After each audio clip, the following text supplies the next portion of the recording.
കൊച്ചി കളമശ്ശേരിയിൽ കണ്ടെത്തിയ അജ്ഞാത മൃതദേഹം കുവൈത്ത് മദ്യ ദുരന്തത്തിനിരയായ സൂരജ് ലാമയുടേതാണോ എന്ന് കണ്ടെത്താൻ ശാസ്ത്രീയ പരിശോധന ഇന്ന് നടക്കും. അതിനിടെ സൂരജ് ലാമയുടെ തിരോധാനത്തിൽ കളമശ്ശേരി മെഡിക്കൽ കോളേജിനെതിരെ മകൻ സാന്റൻ രാമ രംഗത്തെത്തി. മാനസിക വെല്ലുവിളി നേരിടുന്ന പിതാവിനെ പോകാൻ അനുവദിച്ചു.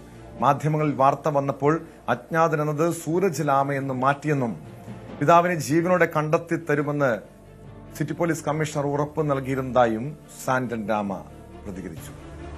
My only concern is two things. First thing is the police, the finest in Kerala, as per Devan Ramachandran, the Justice Deva Ramachandran, right, who is fighting my case.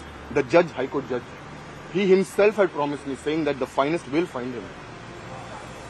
They literally found his body now, no bro. And it's been literally 10 days I left Kerala. Literally been 10 days I left Kerala. I was searching HMT, Kalmasheri, Pipeline, Ernakulam Medical, that road, every road I have gone through, every single gully I have gone through personally, I have gone with the police. So it's not that police didn't do their job. I even took a canine unit and I went, like the dogs themselves, to sniff and find out if there is a body decaying or no. How come I didn't find that body, man? That body was seen half kilometer away from where that spot is right now. According to me and according to the justice himself, I feel no, the cops have done everything possible. It is not the cops' fault. It is the system's fault. If Ernakulam Medical College had not let my father go, we wouldn't be here. If it is just a body which is just wearing shorts, based on only that, it's not even DNA, it's not even blood sample, nothing. Only with shorts they have confirmed that it is his body.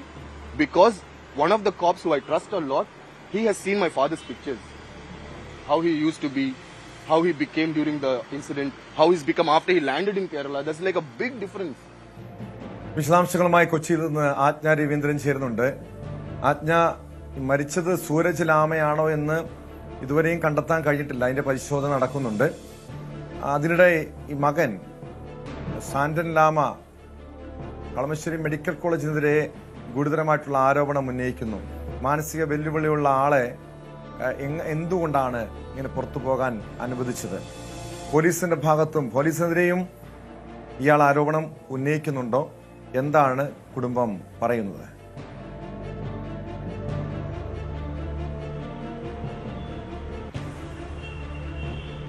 വലിയ ആരോപണമാണ് സാന്റൻ ലാമ Kalamassery medical കോളേജിനെതിരെ ഉന്നയിച്ചിരിക്കുന്നത്. പ്രത്യേകിച്ചും Kuwait മദ്യ ദുരന്തവുമായി ബന്ധപ്പെട്ട ഓർമ്മശക്തി നഷ്ടപ്പെട്ട ശേഷമാണ് ഈ സൂരജ് ലാമയെ കേരളത്തിലേക്ക്, കൊച്ചിയിലേക്ക് ഡീപ്പോർട്ട് ചെയ്യുന്നത്. ബാംഗ്ലൂരിലേക്ക് ഡീപ്പോർട്ട് ചെയ്യേണ്ടിയിരുന്ന ആളെ കൊച്ചിയിലേക്ക് ഡീപ്പോർട്ട് ചെയ്യുന്ന സാഹചര്യവും അത്തരത്തിലൊരാളെ കളമശ്ശേരി മെഡിക്കൽ കോളേജിലേക്ക് എത്തിയപ്പോൾ മാനസിക അസ്വാസ്ഥ്യം നേരിടുന്ന, അല്ലെങ്കിൽ മാനസിക വെല്ലുവിളി നേരിടുന്ന ഒരാളെ എങ്ങനെയാണ് തനിച്ചവിടെ നിന്നും ഇറങ്ങിപ്പോകാൻ അനുവദിച്ചത് എന്നുള്ളൊരു വലിയ ചോദ്യമാണ്.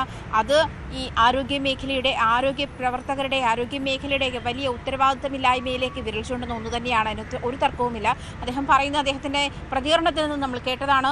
കൃത്യമായി ഈ ആശുപത്രി വിടാൻ അദ്ദേഹത്തെ അനുവദിച്ചില്ലായിരുന്നെങ്കിൽ സൂരജ് ലാമ ഇപ്പോഴും കളമശ്ശേരി മെഡിക്കൽ കോളേജിൽ തന്നെ കാണുമായിരുന്നു.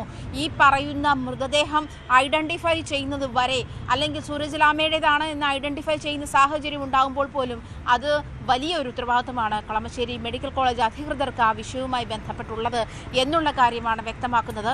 അതുമാത്രമല്ല, പോലീസ് വിവിധ തരത്തിലുള്ള അന്വേഷണം നടത്തിയിരുന്ന സാഹചര്യത്തിലും പോലീസിനെതിരെ രൂക്ഷമായ വിമർശനവും ഉന്നയിച്ചാണ് ഹൈക്കോടതി രംഗത്തെത്തിയിരിക്കുന്നത്.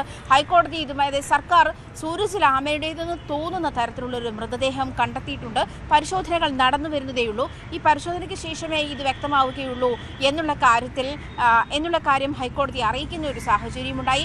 അപ്പോൾ തന്നെ ഹൈക്കോടതി അതുമായി ബന്ധപ്പെട്ട് ചോദിച്ചത് ഇങ്ങനെയാണ്: ജുഡീഷ്യൽ സിറ്റി വരാൻ പോകുന്ന സ്ഥലമാണത്. ഈ സ്ഥലം എങ്ങനെയാണ് പോലീസിന് നിരീക്ഷണമില്ലാതെ ഇത്തരത്തിൽ വെറുതെ ഇടുന്ന സാഹചര്യം ഉണ്ടായത്? എങ്ങനെയാണ് ഒരു മൃതശരീരം അവിടെ വീണിട്ട് 1.5 മാസം എടുത്തു, അല്ലെങ്കിൽ 1 മാസം പഴക്കമുള്ള ഒരു മൃതശരീരമാണ് കഴിഞ്ഞ ദിവസം കണ്ടെത്തിയതെന്ന് പറയുന്നു.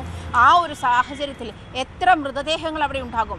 ആരെയൊക്കെ കൊന്ന് അവിടെ കൊണ്ടുവന്ന് ഇട്ടിട്ടുണ്ടാകും? ഇത് സൂരജ് ലാമയുടെ മൃതദേഹം അല്ലെങ്കിൽ ആരുടേതെന്ന് കൃത്യമായി പോലീസ് കൺഫേം ചെയ്യണം. ഇത്തരത്തിൽ വിമർശനങ്ങളുടെ ഒരു പെരുമഴ തന്നെയായിരുന്നു ഹൈക്കോടതിയിൽ നിന്നും പോലീസിന്റെ നേർക്കുണ്ടായിരുന്നത് എന്നുള്ളതാണ് ഏറ്റവും ശ്രദ്ധേയം. അതുമാത്രമല്ല, ഇതുമായി ബന്ധപ്പെട്ട പോലീസ് വ്യക്തമായ മറുപടി നൽകണം, വിശദീകരണം നൽകണമെന്നും ഹൈക്കോടതി നിർദ്ദേശിച്ചിട്ടുണ്ട്. ഹൈക്കോടതിയിൽ ഈ സൂരജ് ലാമയുടെ തിരോധാനവുമായി ബന്ധപ്പെട്ട് സാന്റൻ ലാമ നൽകിയ ഹേബിയസ് കോർപ്പസ് ഹർജിയുടെ അടിസ്ഥാനത്തിലാണ് ഹൈക്കോടതി പ്രത്യേക അന്വേഷണ സംഘത്തെ രൂപീകരിച്ച് സൂരജ് ലാമയെ കണ്ടെത്തണമെന്ന ഉത്തരവിടുന്നത്. അതിനുശേഷം പ്രത്യേക അന്വേഷണ സംഘത്തിന്റെ നേതൃത്വത്തിൽ സൂരജ് ലാമയെ അന്വേഷിച്ചു വരുന്ന ഒരു സാഹചര്യം ഉണ്ടായിരുന്നു. എന്നിരുന്നാലും കളമശ്ശേരി മെഡിക്കൽ കോളേജിന്റെ സമീപത്തു നിന്ന് കിട്ടിയ CCTV ദൃശ്യം, അതായത് അദ്ദേഹം ഒക്ടോബർ 10-ാം തീയതി അദ്ദേഹം അവിടെ ഉണ്ടായിരുന്നു എന്ന് വ്യക്തമാക്കുന്ന CCTV ദൃശ്യം മാത്രമാണ് ഈ മൃതദേഹം സൂരജ് ലാമയുടേതായിരിക്കാം എന്നുള്ള അഭ്യൂഹങ്ങളിലേക്ക് വിരൽ ചൂണ്ടുന്നത്. അല്ലാതെ മറ്റൊരു തെളിവുമില്ല. ഈ ബ്ലഡ് സാമ്പിളോ മറ്റുള്ള സാഹചര്യങ്ങളോ ഒന്നും പരിശോധിച്ചിട്ടില്ല, അല്ലെങ്കിൽ ശാസ്ത്രീയമായ മറ്റു പരിശോധനകൾ നടന്നിട്ടില്ല. അതുകൊണ്ട് തന്നെ സൂരജ് ലാമയാണ് എന്നത് ഉറപ്പിക്കാൻ കഴിയില്ല എന്ന് മകനും പറയുന്നുണ്ട്. മകനും അത് ഐഡന്റിഫൈ ചെയ്യാൻ കഴിഞ്ഞിട്ടില്ല. എന്നിരുന്നാലും 1 മാസം പഴക്കമുള്ള ഒരു മൃതശരീരം ഇത്ര കാലം, അതും HMDയുടെ ഈ പറയുന്ന ജുഡീഷ്യൽ സിറ്റി വരാൻ പോകുന്ന ഭാഗത്ത് കിടന്ന ഒരു സാഹചര്യത്തിൽ അത് ജീർണിച്ചു. അങ്ങനെ പോലീസിന്റെ ഭാഗത്തൊരു വീഴ്ച ഉണ്ടായിട്ടുണ്ടോ ആജ്ഞ? കാരണം ഇതുവരെയും മരിച്ചതാരാണെന്ന് കണ്ടെത്താൻ കഴിഞ്ഞിട്ടില്ല. ഇനി സൂരജ് ലാമയാണ് മരിച്ചതെങ്കിൽ എങ്ങനെ മരിച്ചുവെന്ന് കണ്ടെത്തണം. അത്തരം കാര്യങ്ങളിൽ പോലീസ് എന്താണ് ഇതുമായി ബന്ധപ്പെട്ട് നൽകുന്ന വിശദീകരണം? സ്വാഭാവികമായും ഹൈക്കോടതി ഉൾപ്പെടെ ഈ കേസിൽ ഇടപെട്ട സാഹചര്യത്തിൽ പോലീസിന് ഉത്തരവാദിത്തത്തിൽ നിന്നും ഒഴിഞ്ഞു മാറാൻ കഴിയില്ലല്ലോ. കഴിഞ്ഞ ദിവസം ടോം ഇതുമായി ബന്ധപ്പെട്ട ആലുവ DYSP രാജേഷ് നമ്മളോട് പ്രതികരിച്ചത്. അന്വേഷണ സംഘം ഊർജിതമായി ഇതുമായി ബന്ധപ്പെട്ട അന്വേഷണം നടത്തിയിരുന്നു. അതായത് ആലുവ മെട്രോ സ്റ്റേഷനിൽ നിന്നുമാണ് കളമശ്ശേരിയിലേക്ക് മെഡിക്കൽ കോളേജിലേക്ക് സൂരജ് ലാമയെ പോലീസ് തന്നെയാണ്, നെടുമ്പാശ്ശേരി പോലീസ് തന്നെയാണ് ഇതുമായി ബന്ധപ്പെട്ട് ഈ മിസ്സിംഗ് ആയി എന്നുള്ളതല്ലാതെ ആ സമയത്ത് അദ്ദേഹം മിസ്സിംഗ് ആയി എന്ന് ഐഡന്റിഫൈ ചെയ്തിരുന്നില്ല. പക്ഷേ ഓർമ്മ തെറ്റുള്ള ഒരാളെ, ഈ ആലുവ മെട്രോ സ്റ്റേഷന്റെ ഭാഗത്ത് അലഞ്ഞു തിരിഞ്ഞ് നടന്നിരുന്ന ഒരാളെ ഈ പറയുന്ന നെടുമ്പാശ്ശേരി പോലീസാണ് കളമശ്ശേരി മെഡിക്കൽ കോളേജിലേക്ക് ഒരു ആംബുലൻസിൽ തനിച്ചാണ് കയറ്റിവിട്ടത്. അതും ശ്രദ്ധേയമാണ്. അതിനുശേഷമാണ് കളമശ്ശേരി മെഡിക്കൽ കോളേജിൽ നിന്ന് ഇദ്ദേഹം അന്ന് അജ്ഞാതൻ എന്നാണ് കളമശ്ശേരി മെഡിക്കൽ കോളേജിന്റെ രേഖകളിൽ സൂരജ് ലാമയെ പറ്റി രേഖപ്പെടുത്തിയത്. പിന്നീട് അത് ഈ സാൻഡൽ ലാമ അതിന്റെ വാർത്തയുമായി ബന്ധപ്പെട്ടും എൻക്വയറിയുമായി ബന്ധപ്പെട്ടും വന്നിരുന്ന ഒരു സാഹചര്യത്തിൽ അത് പിന്നീട് സൂരജ് ലാമ എന്ന് തിരുത്തുകയുണ്ടായി. എന്നിരുന്നാലും അജ്ഞാതനായ ഒരാളെ, ഓർമ്മ തെറ്റുള്ള ഒരാളെ റോഡിലേക്ക് ഇറക്കിവിട്ട കളമശ്ശേരി മെഡിക്കൽ കോളേജ് അധികൃതർക്ക് ചെറിയ ഉത്തരവാദിത്തമല്ല. സൂരജ് ലാമയാണ് മരിച്ചതെങ്കിലും അദ്ദേഹം ഇപ്പം മിസ്സിംഗ് ആയിരിക്കുന്ന സാഹചര്യത്തിലും ചെറിയ ഉത്തരവാദിത്തമല്ല ഈ മെഡിക്കൽ കോളേജിന്റെ അധികൃതർക്കുള്ളത്. അതുപോലെ തന്നെ പോലീസിനും. കാരണം നിരവധി തവണ സാൻഡൽ ലാമ നിയമവൃത്തങ്ങളിൽ അല്ലെങ്കിൽ പോലീസ് സ്റ്റേഷനുകളിലും നെടുമ്പാശ്ശേരിയിലും കമ്മീഷണർ ഓഫീസിലും ഒക്കെ കയറി ഇറങ്ങിയ ശേഷമാണ് ഹേബിയസ് കോർപ്പസുമായി ഹൈക്കോടതിയിൽ എത്തുന്നത്. ഹേബിയസ് കോർപ്പസ് ഫയൽ ചെയ്ത ശേഷം മാത്രമാണ് ജസ്റ്റിസ് ദേവൻ രാമചന്ദ്രൻ സൂരജ് ലാമയെ കണ്ടെത്താനുള്ള നീക്കങ്ങൾ പോലീസിന്റെ ഭാഗത്തുനിന്നും അടിയന്തരമായി ഉണ്ടാകണം, അതിന് പ്രത്യേക അന്വേഷണ സംഘത്തെ രൂപീകരിക്കണമെന്ന് ആവശ്യപ്പെട്ടുകൊണ്ട് ഉത്തരവിടുന്നത്. അതിനുശേഷമാണ് പോലീസ് ഈ വിഷയത്തിൽ ഊർജിതമായി അന്വേഷണം നടത്തിയിരുന്നത് എന്ന് പറയുന്ന സാഹചര്യത്തിലും അന്വേഷണം ആയിരുന്നെങ്കിൽ എങ്ങനെയാണ് 1 മാസത്തെ പഴക്കത്തോടെ കൂടി ഒരു മൃതശരീരം ഈ പറയുന്ന സൂരജ് ലാമയെ മിസ്സായി എന്ന് പറയുന്നത്, അല്ലെങ്കിൽ അവസാന ഘട്ടത്തിൽ അദ്ദേഹം ഉണ്ടായിരുന്നു, CCTVയിൽ ഉണ്ടായിരുന്നു എന്ന് പറയുന്ന ഭാഗത്തു നിന്നും കണ്ടെത്തുന്നത് എന്നുള്ള ചോദ്യം ബാക്കിയാവുകയാണ്. കാരണം ഒക്ടോബർ 10-ാം തീയതിയാണ് കളമശ്ശേരി മെഡിക്കൽ കോളേജിൽ നിന്നും അദ്ദേഹം പോയത്. അവിടെ നിന്ന് നമ്മൾ ഈ മൃതദേഹം കണ്ടെത്തിയതുമായുള്ള ദൂരത്തിൽ നിന്ന് ഏതാണ്ട് 1.5 കിലോമീറ്റർ ദൂരമേ ഉള്ളൂ എന്നാണ് മനസ്സിലാക്കുന്നത്. അത്രയും ദൂരത്ത് ഒരാൾ, ഈ ഓർമ്മ തെറ്റുള്ള ഒരാൾ, അദ്ദേഹം ഈ പറഞ്ഞ പോലെ ഓർമ്മ തെറ്റ് ഉണ്ടായ സാഹചര്യത്തിൽ ബോധമില്ലാതെ താഴേക്ക് പോയതായിരിക്കും. നമ്മളൊരു ചതുപ്പിലേക്ക് അദ്ദേഹം ഉരുണ്ട് വീണ് പോയതായിരിക്കാം. അതല്ലെങ്കിൽ തിരിച്ചു കയറാനുള്ള സാഹചര്യമില്ലായിരിക്കാം, അനാരോഗ്യ പ്രശ്നങ്ങൾ ഉണ്ടായിരിക്കാം.